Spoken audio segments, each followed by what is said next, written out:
सो immunology वाला part तो आपने देख लिया। सो अभी इसके बाद आता है मेन डिसीज वाला पार्ट जो कि बहुत ही इंटरेस्टिंग है। So common human diseases. सो चैप्टर का ये सेकेंड पार्ट है ह्यूमन डिसीजेस के अंदर। सो ह्यूमन डिसीजेस के अंदर कौन से डिसीजेस आते हैं वो एक एक करके आपके बुक में दिए गए। उसके पहले डिसीजेस के टाइप या फिर डिसीजेस क्या होता है वो हमें देखना है। सो जैसे कि मैंने अपने पहले वीडियो में बताया था कि डिसीज का डेफिनेशन क्या है, फिजिकल, मेंटल और सोशल। जो एनवायरनमेंट को डिस्टर्ब करता है, जो कंडीशंस को डिस्टर्ब करता है, उसे वो स्टेट को हम डिसीज कहते हैं। यानी कि आपकी फिजिकल फिटनेस या फिर फिजिकल हेल्थ को डैमेज करने वाला, आपके मेंटल सिचुएशन को अनस्टेबल करने वाला, ऐसा कोई भी स्टेट उसे बोलेंगे हम लोग डिसीज। ये WHO की तरफ से डिफाइंड डेफिनेशन है। तो कॉमन ह्यूमन डिसीजेस, ह्यूमन के अंदर अभी बहुत सारे डिसीजेस है जो कि अपने एरिया में बहुत सारे लोगों में दिखाई देते हैं, लेकिन उसमें से सबसे कॉमन जो कि आपने सुने भी होंगे बहुत बार, सो ऐसे डिसीजेस के बारे में दिया गया है। सो कॉमन डिसीजेस के अंदर फर्स्ट ऑफ ऑल डिसीजेस को उन्होंने डिवाइड किया है दो भागों में। So acquired diseases and congenital diseases. Congenital diseases पहले देख लेते हैं क्योंकि छोटा पार्ट है। कॉन्जेनिटल डिसीजेस मींस व्हाट, कि जो कि जेनेटिक है। जेनेटिक है मतलब कि वो जब भी बच्चा जन्म लेता है तो जन्म के साथ साथ ही उसको वो डिसऑर्डर या डिसीजेस आते हैं। सो मोस्टली ये फैमिली के थ्रू ट्रांसफर होता जाता है। मतलब कि अगर अपने मम्मी पापा में से किसी को होगा तो वो डिसीज अपने अंदर जेनेटिकली आ जाएगा। जैसे कि वो व्हाइट पैचेस वाला, जिसे मराठी में कोड़ कहते हैं, सो वो कॉन्जेनिटल डिसीज है। सो मोस्टली कॉन्जेनिटल डिसीजेस के ऊपर कोई भी दवाई या फिर कोई भी मेडिकेशन नहीं होता सिवाय जीन थेरेपी और मॉडर्न टेक्निक्स के थेरेपीज के अलावा, सर्जरीज के अलावा वगैरह। सो कॉन्जेनिटल डिसीजेस को मेटाबॉलिक डिसऑर्डर्स भी कहा जाता है क्योंकि मोस्टली ये डिसऑर्डर्स के कैटेगरी में गिना जाता है। So what is difference between diseases and disorders? तो डिसीजेस क्या होता है कि कोई इन्फेक्शन या फिर कोई हम लोग बोल सकते हैं कि स्टेट कंडीशन खराब कर देने वाली सिचुएशन। लेकिन डिसऑर्डर ऐसा होता है कि कोई इंपॉर्टेंट कंपोनेंट का यूटिलाइजेशन ना होने की वजह से या फिर उसका सम एब्नॉर्मलिटी की वजह से उसके अंदर आया हुआ डिफॉर्मिटीज, अपने बॉडी के अंदर आए हुए चेंजेस, तो उसे बोलते हैं डिसऑर्डर। फिर से एक बात बताता हूँ कि कोई इंपॉर्टेंट मॉलिक्यूल रहेगा, कोई इंपॉर्टेंट विटामिन या फिर कोई भी इंपॉर्टेंट न्यूट्रिएंट मटेरियल जिसके इनएफिशिएंसी के वजह से या फिर उसके एब्नॉर्मलिटी की वजह से अपने बॉडी के अंदर आए हुए चेंजेस, उसे हम बोलते हैं disorders. So mostly they our metabolic disorders की अपने बॉडी पार्ट्स के अंदर, अपने बॉडी के अंदर स्ट्रक्चरल या फिर कोई भी फंक्शनल डिफॉर्मिटीज आती है, उसके अंदर थोड़े से बदलाव आते हैं, जिसे बोलते हैं कॉन्जेनिटल डिसीजेस। ये मोस्टली स्प्रेड नहीं होते, तो इन्हें स्प्रेड नहीं होते मतलब कि एक से दूसरे पर्सन तक ये जाता नहीं, ट्रांसफर होता नहीं। ये जेनेटिक ही होता है, मतलब कि अगर फैमिली थ्रू आ रहा है तो फैमिली के अंदर ही वो रहेगा। मम्मी पापा से अपने चाइल्ड के अंदर, चाइल्ड से उसके प्रोजनी के अंदर ऐसे ही ट्रांसफर होगा। ये फैमिली को छोड़ के दूसरे पर्सन को ये इन्फेक्शन या फिर डिसीज नहीं कॉज करेगा। सो कॉन्जेनिटल डिसीज मोस्टली थोड़े रेयर है या फिर थोड़े कम दिखाई देते हैं, कम दिखाई पड़ते हैं। So this is the congenital disease. And second one is acquired disease which is very important. Acquired disease यानी कि बॉर्न होने के बाद कंडीशंस के अकॉर्डिंग, पैथोजन के अकॉर्डिंग जो डिसीजेस हमें होते हैं, उन्हें बोलते हैं एक्वायर्ड डिसीजेस। एक्वायर्ड डिसीजेस के अंदर बहुत सारे एग्जांपल्स आते हैं जो कि हम लोग बोल सकते हैं इजीली, जो भी अपने मुंह में आए वो नाम। अब मलेरिया बोलो, टाइफाइड बोलो, डायरिया, जो भी नाम आएगा वो एक्वायर्ड डिसीज के अंदर आता है। सो एक्वायर्ड डिसीज को उन्होंने दो पार्ट में डिवाइड किया है, communicable and non communicable diseases. Communicable means एक पर्सन से दूसरे पर्सन तक ट्रांसफर हो सकने वाला disease communicable disease. Non communicable means ये ट्रांसफर इजीली ना हो पाने वाला, यानी कि एक पर्सन से दूसरे पर्सन, इन्फेक्टेड पर्सन से, पेशेंट से दूसरे हेल्थी पर्सन तक इजीली ट्रांसफर नहीं हो सकता, उसे बोलते हैं non communicable disease. So communicable disease के अंदर एग्जांपल, कॉमन एग्जांपल आते हैं मलेरिया, कॉमन कोल्ड और अपना भी चल रहा है कोरोना पैंडेमिक डिसीज जैसे कि। नॉन कम्युनिकेबल में आता है मेनली कैंसर वगैरह जैसे डिसीज जो कि ज्यादातर के स्प्रेड नहीं हो सकते, वो एक पर्सन के अंदर अगर है तो वो दूसरे पर्सन को इजीली ट्रांसफर नहीं हो सकता। हाँ कंडीशन है ब्लड ट्रांसफ्यूजन, ऑर्गन ट्रांसप्लांट के थ्रू वो ट्रांसफर हो सकता है, लेकिन ओनली यही कंडीशन डायरेक्ट कांटेक्ट होगा तो ही ट्रांसफर हो सकता है, नहीं तो ट्रांसफर नहीं होगा। बल्कि मलेरिया या फिर टाइफाइड बोलो, कॉमन कोल्ड बोलो, इनके पैथोजन से, इनके ऑर्गेनिज्म से, वेक्टर से, जिनके थ्रू ये डिसीजेस ट्रांसफर हो सकते हैं। अभी कम्युनिकेबल डिसीजेस ट्रांसफर कैसे होते हैं? सो कम्युनिकेबल डिसीजेस ट्रांसफर होने के लिए या तो डायरेक्ट कांटेक्ट जरूरी है या तो वेक्टर के थ्रू वो ट्रांसफर होते हैं।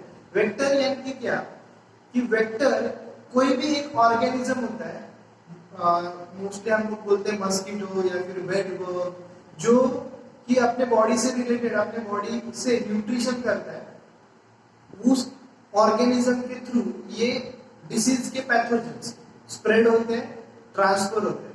अभी पैथोजेंस मींस व्हाट कि the organism which have the ability to cause infection, means organism जो माइक्रो ऑर्गेनिज्म बोल सकते हैं स्पेसिफिकली, कि microorganism which have an ability to cause an infection, जो कि अपने अंदर आकर डिजीज कॉज कर सके, उसे बोलते हैं पैथोजन।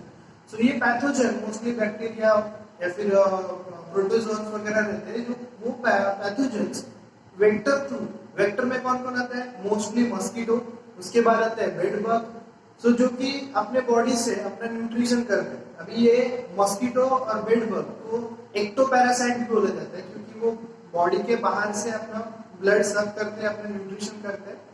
सो एक्टोपैरासाइट के अंदर ये एग्जांपल्स आते हैं मस्कीटो का और बेड बग का, जो कि वेक्टर है diseases like malaria, and bed bug से भी ये मलेरिया या फिर ये डिसीजेस फैल सकते हैं, क्योंकि अभी बेड बग अपने इधर ज्यादा कॉमन नहीं है। सो बेड बग के लिए बेड बग आपको ज्यादा पता नहीं होगा, लेकिन जो कि अपने गद्दे में या फिर ऐसे स्पॉन्जी जो भी गद्दे अपने घर में पड़े रहते हैं, उनके अंदर ये बेड बग इजीली रहते हैं, या फिर वहां पे वो कम्युनिटी फॉर्म करते हैं। उनका रेप्लिकेशन टाइम मच्छर से भी ज्यादा है, जो वो स्प्रेड होते हैं तो बहुत ही मल्टीपल अपनी कॉपीज फॉर्म करते हैं।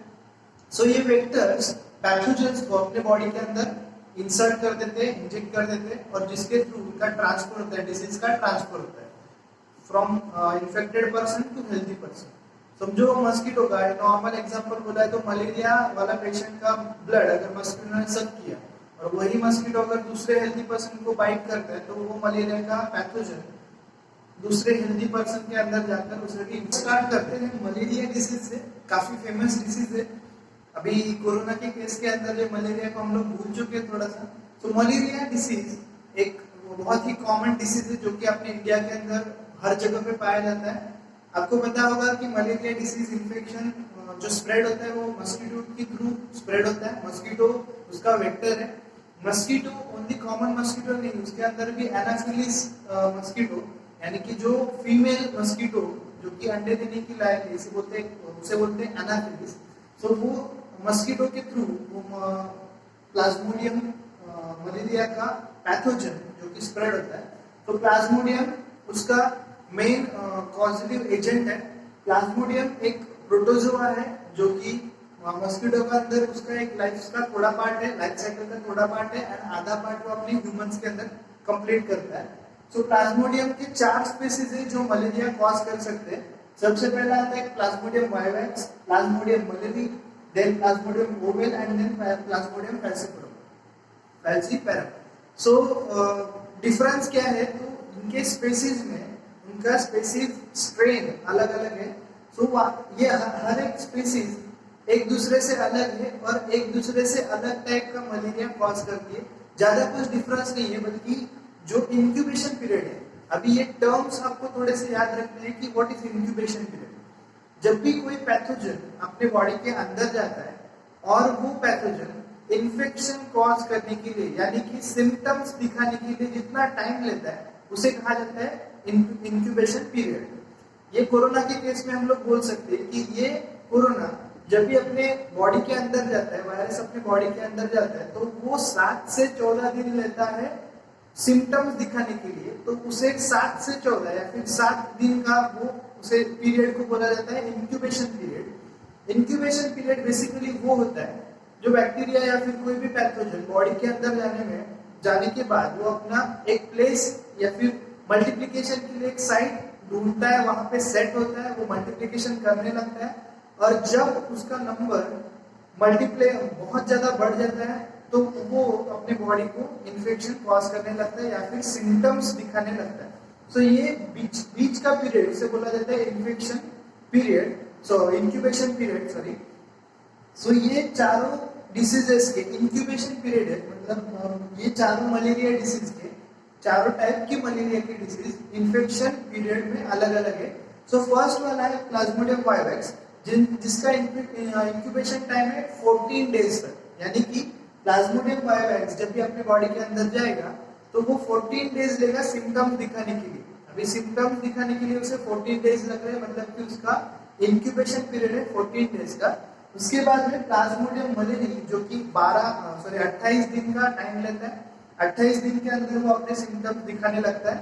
देन प्लाज्मोडियम ओवेल जो कि 17 दिन तक का इंक्यूबेशन पीरियड लेता है, और प्लाज्मोडियम फैल्सिपेरम बहुत ही फास्ट इन्फेक्शन कॉज करता है, उसका मल्टीप्लिकेशन टाइम ज्यादा है, सो उसे इंक्यूबेशन पीरियड कम लगता है, वो सिर्फ 12 दिन के अंदर अपने सिम्टम्स दिखाना चालू कर देता है। यानी कि सबसे कम टाइम में मलेरिया कॉज करने वाला ऑर्गेनिज्म है, पैथोजन है प्लाज्मोडियम फैल्सिपेरम। सो प्लाज्मोडियम फैल्सिपेरम ये 12 दिन के अंदर इंक्यूबेशन पीरियड अपना कंप्लीट कर देता है और इन्फेक्शन के सिम्टम्स दिखाना चालू कर देता है। First of all symptom means आपको पता होगा कि बॉडी के ऊपर इन्फेक्शन के जो इफेक्ट्स दिखते हैं उन्हें बोलते हैं सिम्टम्स। ओके, सो ये 12 दिन के अंदर अपने सिम्टम्स दिखाना चालू कर देता है। सो देखते हैं मलेरिया के सिम्टम्स क्या है। सो हर एक अभी डिसीज की सिम्टम्स याद रखने के लिए या फिर हम उसे कैसे याद रखेंगे उसके बारे में अगर बात किया जाए तो ये स्टडी करते टाइम पे खुद ऐसा फील कीजिए कि हम एक डॉक्टर है, सामने वाला हमें उसकी तकलीफ बता रहा है, उसके क्या क्या हो रहा है, और उसके अकॉर्डिंग हम अंदाजा लगाएंगे कि कौन सा डिसीज है, ऐसे उन्हें याद रखना है। तो डॉक्टर की तरह फील कीजिए, हर एक डिसीज को ऑब्जर्व कीजिए जैसे कि वो अपना पेशेंट है और वो अपने को तकलीफ बता रहा है। तो सिम्टम्स मलेरिया के क्या क्या आते हैं, तो सबसे पहले जो सिम्टम आता है हर डिसीज के अंदर, हर इन्फेक्शन के अंदर सबसे पहला सिम्टम आता है फीवर आता है, क्योंकि अपना बॉडी का इम्यून रिस्पॉन्स उस इन्फेक्शन के अगेंस्ट पहला बैरियर करके यूज होता है, जो कि फीवर, टेम्परेचर रेज करना। तो फीवर हर एक इन्फेक्शन के सिम्टम्स के अंदर कॉमन सिम्टम है। हाई फीवर मलेरिया का एक सिम्टम है, उसी के साथ साथ हेडेक, सर दर्द करना, उसके साथ साइक्लिक ऑकरेंस। अभी ये मलेरिया का आइडेंटिटी या फिर क्लासिकल सिम्टम है मलेरिया का, cyclic occurrence of high fever followed by sweating and sudden shivering. इसका मतलब क्या है कि मलेरिया का कॉमन या फिर मलेरिया का आइडेंटिटी सिम्टम है कि हाई फीवर के साथ साथ बहुत सारा पसीना निकलता है और अचानक से एक ठंडी लगने लगती है और बॉडी पूरी शिवर करने लगती है। शिवर करने लगते हैं मतलब कि कांपने लगती है। सो ये साइक्लिक मैनर में चलता है, मतलब कि 2 मिनट के लिए पूरा गर्मी से बेहाल स्वेटिंग होगा और उसके 2 मिनट बाद शिवरिंग चालू होगा, मतलब कि ठंडी लगने लगेगी, फिर से स्वेटिंग चालू हो जाएगा, गर्मी लगने लगेगी। ऐसा कम से कम 2 से 3 दिन तक चलता रहता है। सो ये साइक्लिक मैनर में यानी कि कंडीशन ऐसे रिपीट होती जाती है। सो ये मलेरिया का क्लासिकल सिम्टम है, आइडेंटिटी सिम्टम है। इसी से मलेरिया डायरेक्टली डिटेक्ट किया जाता है कि ऐसा हो रहा है तो ये मोस्ट प्रोबेबली मलेरिया होगा। सो ऐसा क्यों होता है उसका भी रीजन है। सो जो प्लाज्मोडियम हमने प्रोटोजोन देखा वो आरबीसी के अंदर रहता है। सो आरबीसी के अंदर रहता है तब अपना इम्यून सिस्टम उसको डिटेक्ट नहीं कर पाता, मतलब कि अभी टेम्परेचर राइज नहीं करेगा क्योंकि अपने इम्यून सिस्टम को पता नहीं है कि वो अपने सेल के अंदर ही है। तो जब भी वो सेल के अंदर से बाहर निकलता है उसके मल्टीप्लिकेशन के लिए, और जब वो सेल के बाहर निकलता है तब अपने इम्यून सिस्टम उसे ट्रैप कर देता है और अलार्म सिस्टम चालू हो जाता है, इम्यून सिस्टम एक्टिवेट हो जाता है और सडनली अपना टेम्परेचर बढ़ जाता है। टेम्परेचर बढ़ जाने के बाद जब भी बचे कुचे मलेरिया के प्लाज्मोडियम फिर से सेल्स के अंदर जब भी घुस जाते हैं, अगेन पैथोजन डिटेक्ट नहीं हो रहा तो अपना बॉडी का टेम्परेचर नॉर्मलाइज हो जाता है, और जो बढ़ा हुआ टेम्परेचर है उसको घटाने के लिए बॉडी पूरा का पूरा टेम्परेचर डाउन कर देती है, और जिसकी वजह से अपने को ठंडी लगने लगती है, शिवरिंग होने लगता है। सो ये रीजन है वो साइक्लिक मैनर का कि मलेरिया के जो पैथोजेंस है प्लाज्मोडियम वाइवेक्स या फिर प्लाज्मोडियम फैसिकुलम वो आरबीसी से बाहर निकलते हैं तो फीवर बढ़ता है, आरबीसी के अंदर फिर से घुस जाते हैं तो फीवर डाउन होता है, शिवरिंग होने लगता है, ठंडी लगने लगती है। सो ये साइक्लिक मैनर में चलता रहता है। उसी के साथ साथ वोमिटिंग यानी कि पेट के अंदर गड़बड़ होने लगती है, वोमिटिंग जैसा फील होने लगता है, और वोमिटिंग होती भी है। एब्डोमिनल क्रैम्प जिसे हम पेट में दर्द, वो भी एक सिम्टम है मलेरिया का। उसके बाद जॉइंट पेन। अभी जॉइंट पेन का और मलेरिया का रिलेशन क्या है, तो समझिए कि अपने जॉइंट्स या फिर मसल्स जो है वो ऑक्सीजन के ऊपर डिपेंडेंट है। ऑक्सीजन कैरी करने वाला आरबीसी को इन्फेक्शन कर रहा है अपना मलेरिया का पैथोजन प्लाज्मोडियम। सो इन्फेक्शन की वजह से आरबीसी का ऑक्सीजन कैरी करने का कैपेसिटी कम हो जाता है, ऑक्सीजन कैरी नहीं हो पाता है प्रॉपरली। सो इसीलिए वहां पे जॉइंट्स के अंदर, मसल्स के अंदर लैक्टिक एसिड प्रोड्यूस होने लगता है, जो कि उन्हें पेन करने लगता है, जॉइंट्स के अंदर पेन होने लगता है। So inefficiency of oxygen leads to cause the joint pain, या फिर उसे आर्थराइजिया भी बोला जाता है। उसी के साथ साथ सीवियर कंडीशन के अंदर जब आरबीसी का बहुत ही ज्यादा नुकसान होता है, आरबीसी का डिस्ट्रक्शन होता है, तो एनीमिक कंडीशन मतलब कि ब्लड के अंदर का हीमोग्लोबिन या फिर ब्लड सेल्स कम होने लगते हैं, या फिर ऑक्सीजन बहुत ही ज्यादा कैरी करने की कैपेसिटी बहुत ही ज्यादा कम हो जाती है, जो कंडीशन बोला जाता है एनीमिया। अगर ये सिम्टम्स दिखने के बाद भी मलेरिया के ऊपर कोई भी मेडिकेशन नहीं हुआ, या फिर उसके ऊपर कोई भी या फिर मेडिसिन अगर नहीं दिया गया, तो सीवियर कंडीशन के अंदर हीमोग्लोबिनूरिया, यूरिन के अंदर हीमोग्लोबिन निकलना स्टार्ट हो जाता है, मतलब कि ब्लडी यूरिन निकलना स्टार्ट हो जाता है। ऐसा क्यों होता है? क्योंकि अगला उसका रीजन है कि किडनी के अंदर या फिर लीवर के अंदर जो डिस्ट्रक्शन होता है आरबीसी का, तो डिस्ट्रक्शन बढ़ जाता है, और डिस्ट्रक्शन की वजह से हीमोग्लोबिन और आरबीसी के डेड सेल्स यूरिन के अंदर आने चालू हो जाते हैं। हिपेटोमेगाली ये उसका भी सीवियर सिम्टम है। हिपेटोमेगाली मींस लीवर का साइज बढ़ जाना, जिसे हम सूज आना बोलते हैं। कि इस कंडीशन के अंदर जब भी लीवर एक ऐसा ऑर्गन है जो आरबीसी का फिल्ट्रेशन या फिर आरबीसी का जो डेड सेल्स है उसे निकाल कर नए सेल्स को अंदर लाने का काम करता है। सो यही अगर उसके ऊपर लोड बढ़ता गया कि आरबीसी डिस्टर्ब हो रहा है, बार बार इन्फेक्शन होने की वजह से आरबीसी को बहुत ही ज्यादा नुकसान हो रहा है, तो उसके ऊपर लोड आता है कि आरबीसी को फिल्टर आउट करने का, तो इसी की वजह से वो सूज जाता है, जिसे बोला जाता है hepato. So next is retinal damage, जिसके अंदर आंखों की रोशनी चली जाती है या फिर थोड़ा आंखों में देखने के लिए तकलीफ होने लगती है। ये सब ऑक्सीजन की डिफिशियंसी की वजह से होता है। देन सेरेब्रल मलेरिया, जिसके अंदर मलेरिया के इन्फेक्ट पॉजिटिव एजेंट्स या फिर पैथोजेंस ब्रेन के अंदर घुसने की वजह से या फिर ब्रेन को ऑक्सीजन कम मिलने की वजह से सेरेब्रल मलेरिया, जो कि बोलते हैं हम लोग की नॉर्मल लैंग्वेज में बोलते हैं कि सर के अंदर बुखार चढ़ जाता है। बहुत ही सीवियर कंडीशन के अंदर जब वो मलेरिया का फीवर सर के अंदर मतलब कि सेरेब्रल के अंदर अंदर घुस जाता है, तो वो कंडीशन फेटल हो जाती है, या फिर उस कंडीशन में पेशेंट की डेथ भी हो सकती है।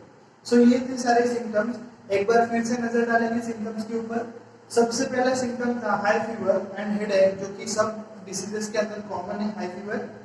उसके बाद में मलेरिया का identity symptom cyclic occurrence of high fever followed by sweating and sudden shivering, अचानक से गर्मी होना, पसीना आना, और अचानक से ठंडी लगना और शिवरिंग होना।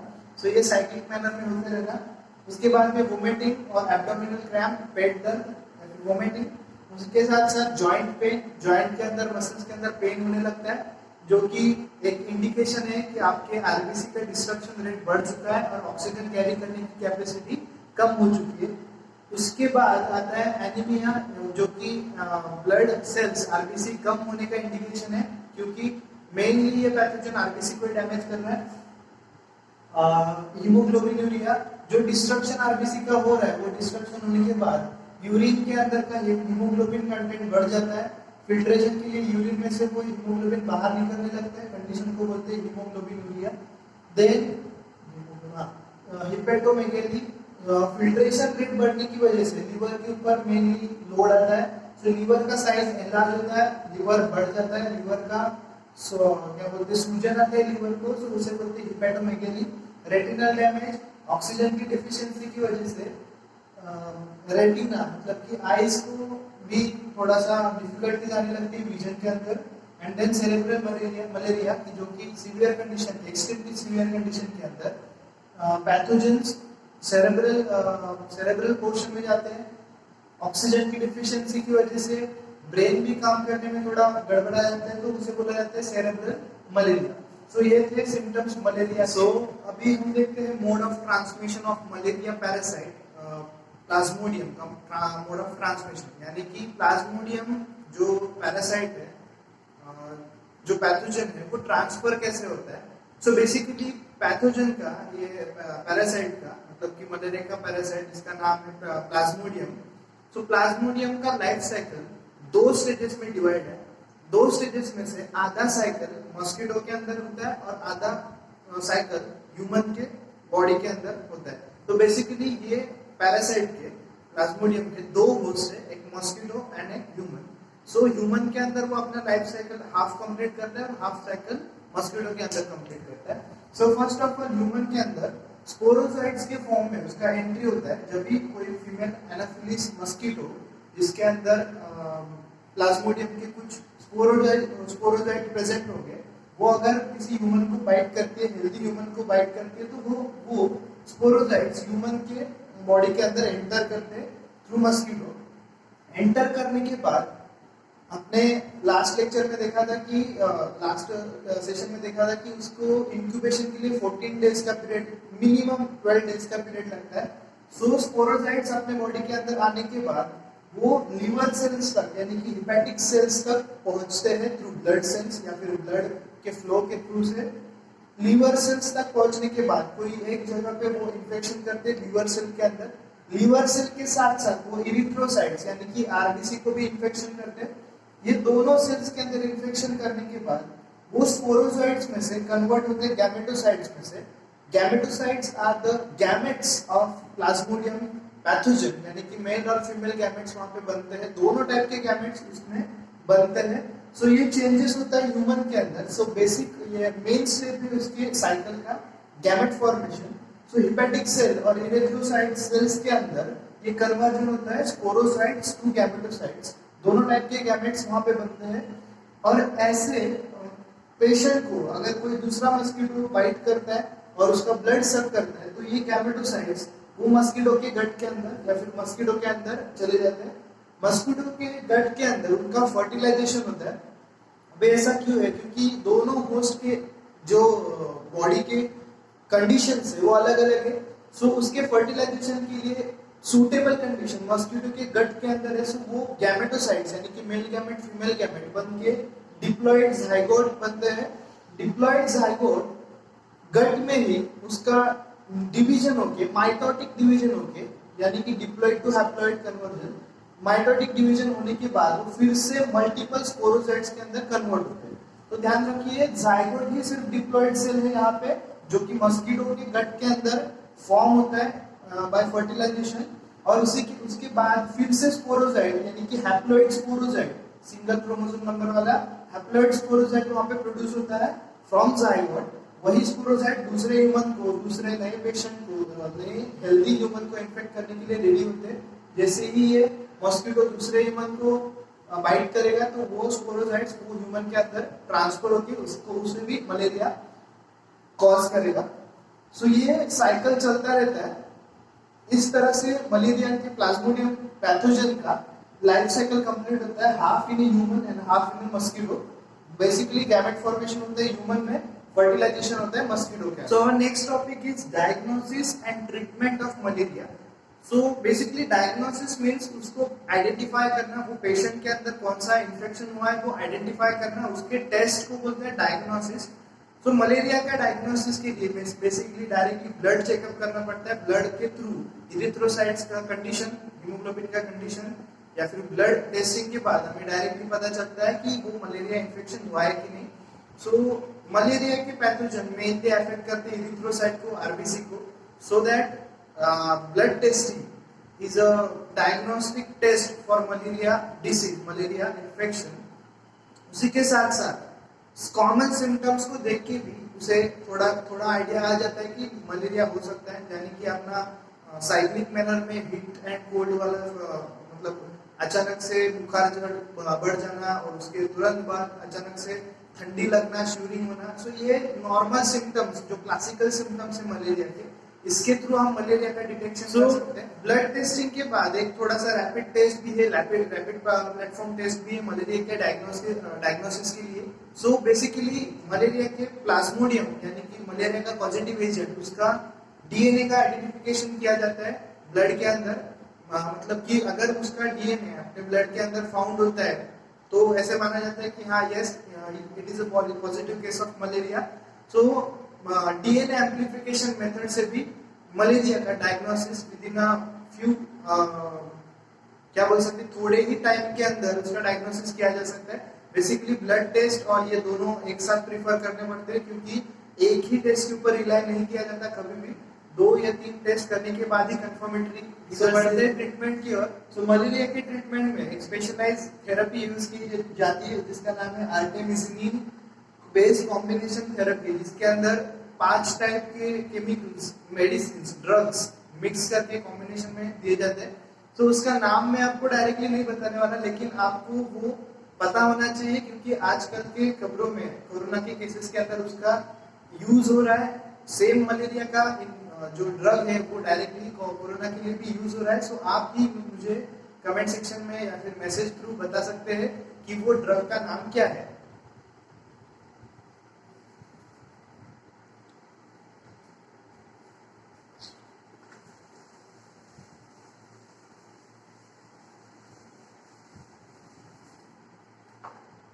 सो नेक्स्ट आता है प्रिवेंशन ऑफ मलेरिया। तो प्रिवेंशन कैसे करेंगे या फिर मलेरिया से कैसे बचेंगे। सो बेसिकली मलेरिया से बचने के लिए उसके वेक्टर को अपने से कांटेक्ट तोड़ देना है, it is the best way to prevent the malaria. Vector यानी कि मस्कीटो को बाइट करने से रोकना। सो उसके लिए मस्कीटो रिपेलेंट्स या फिर नेट जो भी आते हैं अपने मस्कीटो किलिंग के लिए, अपने इधर मच्छर अगरबत्ती वगैरह बहुत सारे इक्विपमेंट आते हैं। सो उनका यूज करके मस्कीटो को रिपेल किया जा सकता है अपने से कांटेक्ट में आने से।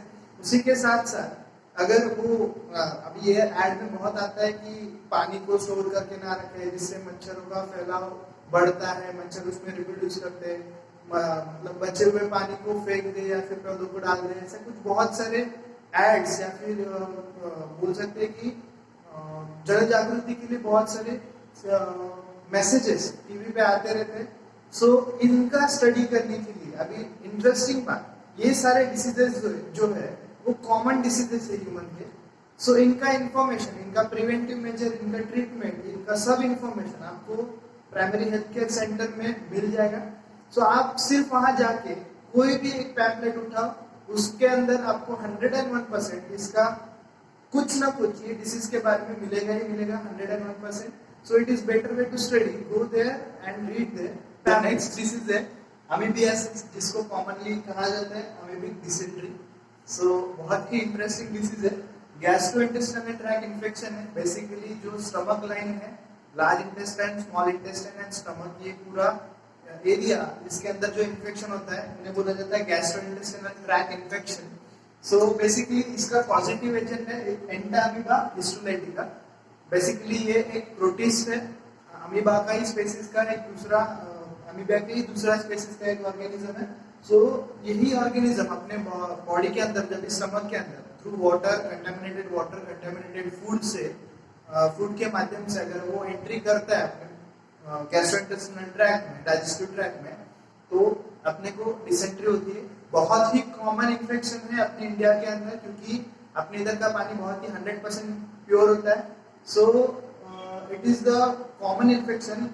लगभग 15% इंडिया के क्या बोल सकते हैं कि पीपल ये डिसीज से सफरिंग होते हैं हर टाइम। सो इतना कॉमन इन्फेक्शन है अपने अंदर। सो हम लोग इसे जुलाब या फिर डिसेंट्री कॉमनली कहा जाता है।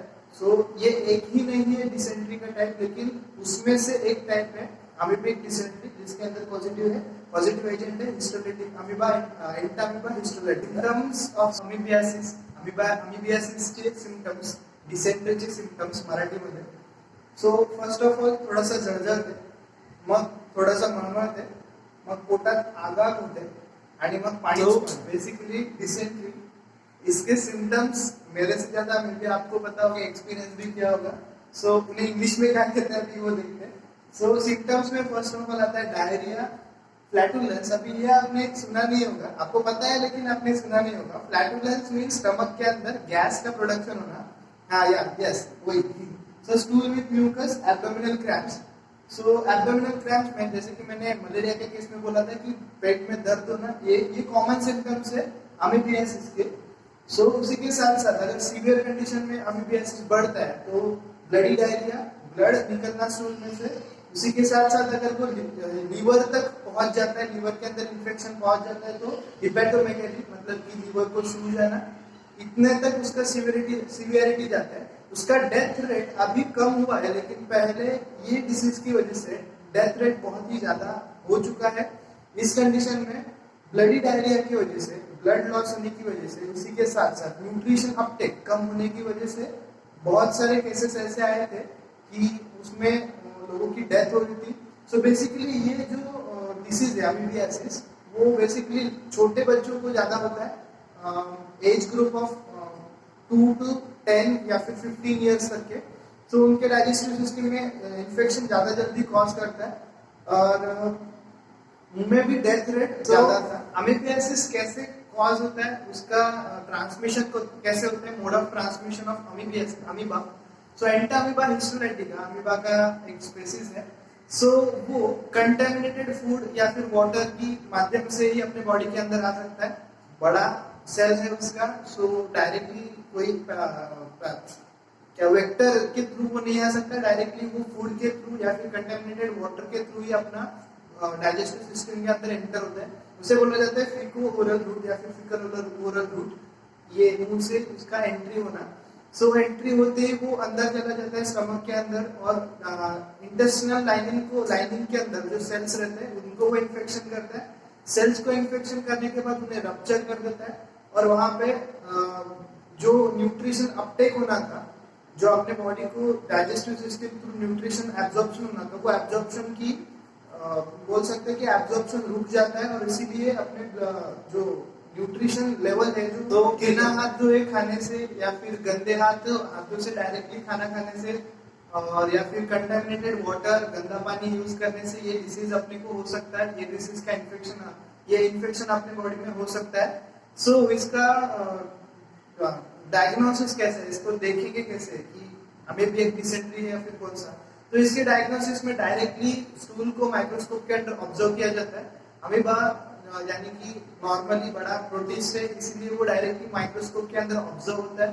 सो अपने स्टूल के अंदर उसके थोड़े भी सैंपल्स मिले तो उसका मतलब ये है कि आपको अमीबिक डिसेंट्री हुई है। सो ये एक रैपिड टेस्ट है अमीबा के diagnosis. So moving towards the treatment of amoebiasis. तो बेसिकली इंडियन कल्चर के अंदर अपने इधर घर में ही इतने रेमेडीज है अमीबियासिस के लिए या फिर डिसेंट्री के लिए। किसी को भी पूछो तो हर एक पर्सन से अपने को अलग अलग रेमेडी उसका मिलेगा, ट्रीटमेंट उसका मिलेगा। कोई बोलेगा दही खाओ, कोई भी बोलेगा केला खाओ, कोई बोलेगा भूखा रहो। तो ये कंडीशन से डिसेंट्री कंडीशन या फिर अमीबियासिस ठीक हो सकता है। लेकिन अगर वो सीवियरिटी की तरफ बढ़ता है, सीवियर कंडीशन में जाता है, तो उसके लिए 2 ड्रग्स है, मेट्रानिडाजोल और टिनिडाजोल। सो ये ड्रग्स डायरेक्टली एंटामीबा हिस्टोलाइटिका को डिस्ट्रॉय कर देते हैं और वो अमीबियासिस को खत्म कर देते हैं। सो प्रिवेंटिव मेजर्स अगेन बहुत ही सिंपल है। प्रिवेंटिव मेजर्स कि अमीबियासिस को कंट्रोल कैसे करेंगे, प्रिवेंट कैसे करेंगे। So stop eating contaminated food and stop drinking contaminated water. की जो भी कंटामिनेटेड वाटर या फिर जो भी गंदा पानी, गंदे हाथों से खाना, ये सब अवॉइड करना है। हाथ धो के खाना है, साफ पानी उबाल के पीना है, ये सब हैबिट्स जो है, अच्छी हैबिट्स जो है उनको फॉलो करने से ये ऐसे डिसीज, ये कॉमन डिसीज अपने को नहीं हो सकते। सो ये था preventive measures of amoebiasis. Again इसका पॉजिटिव एजेंट एंटा अमीबा हिस्टोलाइटिका, उसका mode of infection through faecal oral route, मुंह के अंदर से वो डाइजेस्टिव ट्रैक्ट को इन्फेक्शन करता है। उसका ट्रीटमेंट के लिए 2 ड्रग्स है, मेट्रानिडाजोल एंड टिनिडाजोल। और प्रिवेंटिव मेजर्स के लिए कंटामिनेटेड फूड और कंटामिनेटेड वाटर को ईट करने से अवॉइड करना, दैट्स इट।